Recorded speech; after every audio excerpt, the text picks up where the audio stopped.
जी, इस वक्त हम मौजूद हैं बहावल नगर कुरैश कॉलोनी फाटक के अतराफ में मौजूद खालिद मकबूल पार्क के रोड पर जो ये पक्का रोड बना हुआ है और इधर कल होने वाली बारिश के नतीजा में जो पानी का महकमा बल्दिया की कारकर्दगी का मुंह बोलता सबूत आप लोगों के सामने है कि 24 घंटे गुजर चुके हैं बारिश हुए हुए और ये जो सड़क है ये टोटली पानी से भरी हुई है। इधर यानी कि बारिश के पानी के निकासी का कोई इंतज़ाम नहीं है।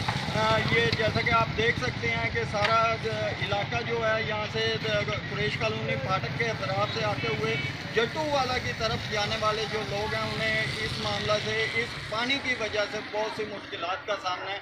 और शहरियों के मुताबिक इधर हमने सर्वे किया है उसमें लोगों ने ये बताया है कि ये पानी खड़ा होने की वजह से इधर काफ़ी लोग जो हैं स्लिप भी हुए हैं, गिरे भी हैं, काफ़ी लोगों को चोटें वगैरह भी आई हैं।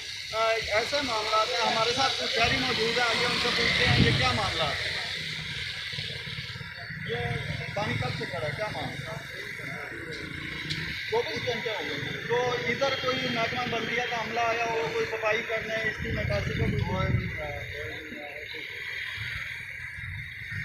और शहरी भी यही कह रहे हैं कि यहाँ पे जब भी कोई ऐसा मामला बनता है, पानी इकट्ठा होता है, उसके बावजूद यहाँ पे महकमा बल्दिया का कोई हमला इधर नज़र डालने भी नहीं आता, इधर देखना भी दोबारा नहीं करता। हमारे साथ और शहरी मौजूद हैं, इनसे पूछते हैं ये क्या कहते हैं महकमा बल्दिया की कारकर्दगी को।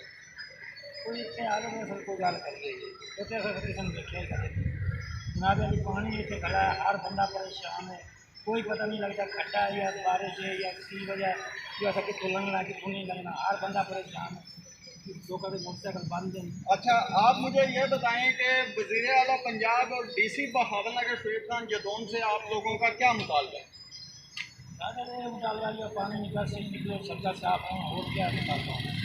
जी, जैसा कि आपने शहरी की बात सुनी है, इन्होंने डीसीओ बहावल नगर और वज़ीर आला पंजाब से ये मुतालबा किया है कि इस रोड पर खसूसी तवज्जो देते हुए इस इलाका की सफाई करवाई जाए, इसका सीवरेज निज़ाम बेहतर करवाया जाए और ये जो बारिश का पानी है इसकी निकासी के लिए बिलफौर बंदोबस्त किया जाए। जी।